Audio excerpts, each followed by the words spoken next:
Welcome back. If you've been following my puzzle solving videos on my channel, you might remember this puzzle because I ran into it twice. I failed it the first time, then I remembered the second time. The solution was to take this knight and let them have my queen because the c-pawn is gone, and the only thing they can do here is block this check with their knight. So when I capture the knight with check, they have to take with the queen, which I can now capture. And I'm up a piece after a long series of calculations. Here, if they take my knight, I take their bishop. If they run with their bishop, I run with my knight. Okay, but then I saw a position not exactly identical, but very similar with the same series of moves in a game of mine. And here is the position from my game. In the puzzle, I was playing with the black pieces and had that series of moves. In this game, I'm playing with the black pieces, but it's my opponent playing with the white pieces that has that exact series of moves. Now, they didn't find it, thankfully, and I ended up winning this game. But here, they could have taken my knight. They didn't, but they could have taken my knight, given up their queen. Then they would have had, this time the c-pawn is not gone, but it's advanced too far, so they would have had that check, which I would have had to have blocked with either my knight or my queen. If I block with my knight, they take it, I capture back, they take my queen. And here again is if I run with the bishop, they run with their knight, probably picking up a pawn. If I capture their knight, they capture my bishop, and they're up a piece. Now again, in the game, this game, my opponent did not find that series of moves. But it showed up in another game last night. And here, I was playing with the white pieces, and my opponent blundered by putting this knight here. That knight had been blocking this diagonal, but they moved it here, and it's my turn. Look how similar this is to the puzzle position and my opponent's position in that previous game. Take the knight, which, by the way, I didn't find. Apparently at my level, we're just not finding this, neither me nor my opponents. But this was yesterday. I could have just taken this knight.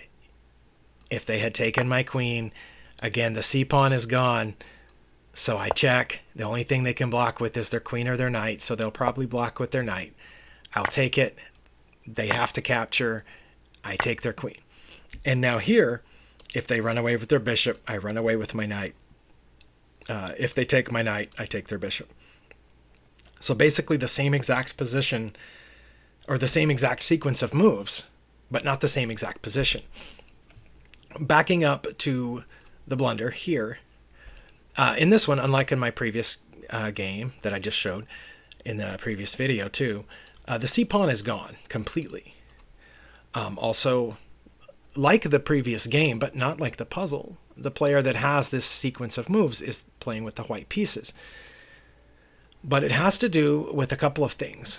One, it has to do with the opponent's king not being able to move because this bishop is still here, the queen is still here, and these pawns are in the way, leaving only this diagonal that's open because the c-pawn is gone. And that c-pawn that used to be able to jump out to block this check is gone. So that, and it has to do with this knight being able to be captured by this knight, the queen being pinned, supposedly, the knight being pinned to the queen by this bishop. All of the puzzle, the previous game, and this game all had the same sequence in common, even if certain other things are different. But that's the sequence, is that this diagonal has to be open, and you have to have a bishop able to access it. And the knight, your knight here, ready to guard that square, which it will be as soon as it leaves this pin. And that's one thing to remember here, that pins against the queen are not absolute. You can move this piece. If my king was there, I could not move this piece.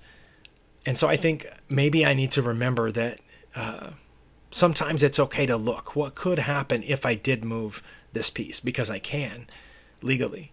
Again, if the king is the piece that the knight is pinned to, then you cannot move it because you cannot put yourself in check. But this isn't check. And so many of us automatically discount a move like that because we think, oh, it's pinned.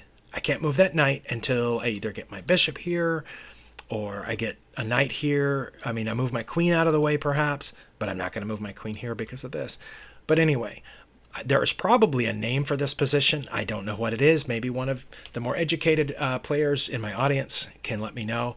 But because I've now seen it in a puzzle twice, and now I've seen it in 2 different games, once for one of my opponents, and this time in my case, I did not see it. I checked first, which is a blunder. I still had an advantage, and I believe I still ended up winning this game. But it's a blunder because I didn't take advantage of this tactic to take the knight, let them have my queen, check. When they block, I take their knight. I take their knight here with check. When they take with their queen, I take with my knight, and I end up a piece ahead. So something to watch out for, even if there's not a name for it. If there is not, maybe we should name it after me because I keep running into this position. But anyway, I'm going to catch it next time. Maybe you will too. Thanks for watching.